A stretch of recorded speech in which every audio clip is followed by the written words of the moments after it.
नमस्कार मित्रों, सभी का मेरे चैनल में स्वागत है। मित्रों, मैं आपके लिए हर एक वीडियो में कुछ न कुछ ज्ञानमयी बातें लाता रहूँगा। आज का टॉपिक है कर्म क्या है और उसका कार्य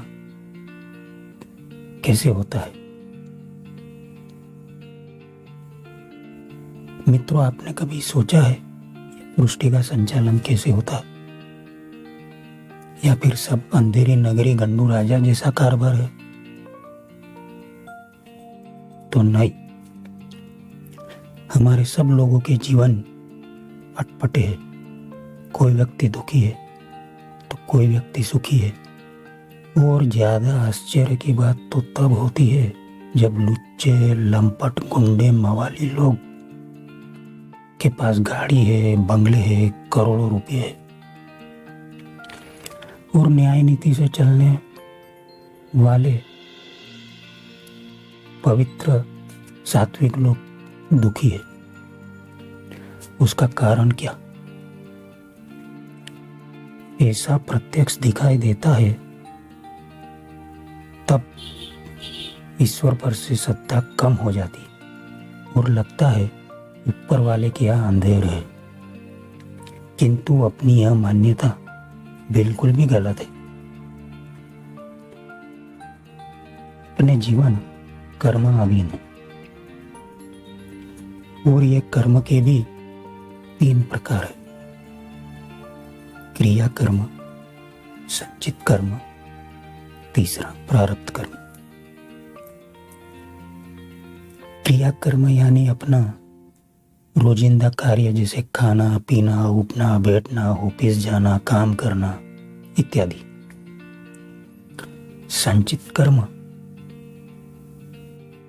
यानी जो कर्म कार्य हमने किए हैं वो जब तक फल नहीं देता है तब तक बैलेंस रहता है, शिल्लक रहता है। जैसे अभी आपने एग्जाम आज दिया, लेकिन उसका रिजल्ट 3 महीने बाद आने वाला है। आपने लिखने का कर्म कर दिया, लेकिन उसका फल मिलना बाकी है। अभी 3 महीने के बाद रिजल्ट आएगा। आपने जो लिखने का कार्य किया वो जमा हुआ। भी आपने जैसे लिखा, उत्तर दिया, वैसे ही फल आपको मिलेगा। लिखने का अच्छा कर्म किया होगा तो अच्छा फल मिलेगा, बुरा कर्म किया होगा तो बुरा फल मिलेगा। कुछ क्रियामान कर्म ऐसे होते हैं कि वो तात्कालिक फल दे देते हैं। जैसे कि आज सुबह किसी का आपके साथ झगड़ा हुआ, वह अकेला था, आपसे पिट गया। शाम को वो 4 लोग को लेकर आया और आपको पीट कर चले गया, तो यह कर्म ने फल दे दिया। अब देखते हैं प्रारब्ध कर्म क्या है। हम लोगों ने हजारों क्रिया कर्म किए, उसमें से कुछ कर्मों तात्कालिक फल दे देते हैं और शांत हो जाते हैं, किंतु कुछ कर्मों को फल देने में विलंब होता है। वो कर्म संचित में जमा हो जाते हैं। ऐसे हजारों लाखों कर्म हमारे संचित में जमा है। वो अच्छे भी हो सकते हैं, बुरे भी हो सकते हैं। जब वो फल देने तैयार होते हैं, वह प्रारब्ध बनकर सामने आएंगे और वो प्रारब्ध कर्म कहलाएंगे। हमारे अनेक जन्मों जन्म के संचित जमा कर्म फल देने प्रारब्ध बनकर तैयार होते हैं। वह भोगने के लिए मनुष्य देह प्राप्त करते रहता है। अच्छे कर्म का फल अच्छा ही होता है और बुरे कर्म का फल बुरा ही होता है। कोई इंसान पाप कर्म करता है और सुखी दिखाई देता है तो वह उसके पूर्व किए गए अच्छे कर्म जमा है, वह प्रारब्धन के सामने आकर उसे सौंप दे रहे। अभी जो उसने बुरा कर्म किया उसका फल मिलना बाकी है। यानी बुरा काम करके पैसे इकट्ठा करना वो बिल्कुल भी गलत बात है। मित्रों, हम खुद ही अपने नसीब बनाने वाले या बिगाड़ने वाले हैं। यह जन्म में किया हुआ अच्छा कार्य अगले जन्म में अच्छा अपना नसीब होगा। इसलिए हर वक्त अच्छा ही कर्म करना चाहिए, क्योंकि जब किए हुए कर्म प्रारब्ध के सामने आएंगे तो वो भोगना ही पड़ेगा। दुनिया की कोई ताकत उसे रोक नहीं पाएगी। मैं दृष्टांत देकर समझाता हूं। राजा दशरथ ने शब्दवेदी बाण छोड़ा था और श्रवण का वध हो गया था। तब श्रवण के माता पिता ने उसे श्राप दे दिया कि हे राजा, का मृत्यु भी पुत्र वियोग में होगा।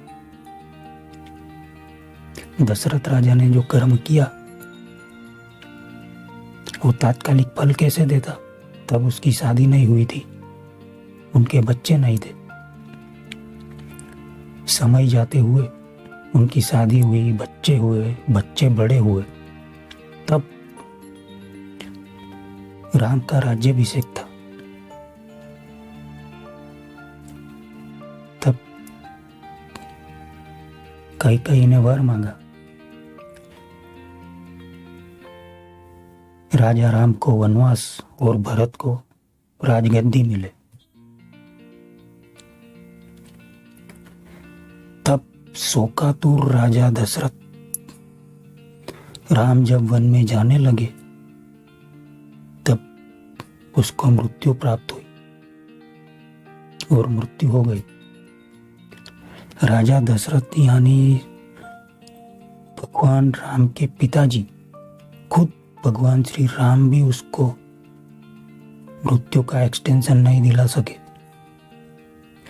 क्योंकि अपने किए हुए कर्म जब भोगने के लिए सामने आते हैं तो दुनिया की कोई ताकत उसे रोक नहीं पाएगी। ये बात नक्की है।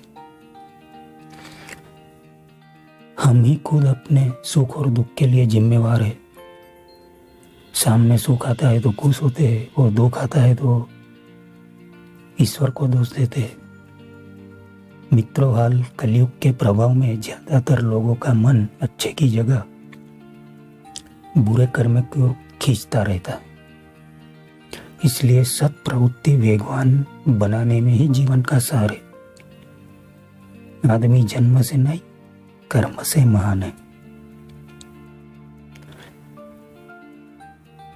इसलिए अच्छा कर्म करते रहिए। जाते जाते सभी को नमस्कार, धन्यवाद। पसंद आया हो तो लाइक करिए, शेयर करिए, सब्सक्राइब करिए और हाँ भाई, घंटी बजाना मत भूलिएगा, क्योंकि और लोगों को भी एक ज्ञानमयी बात पूछती रहे। अंत में इतना ही कहूँगा, ज्ञान बांटते चलो।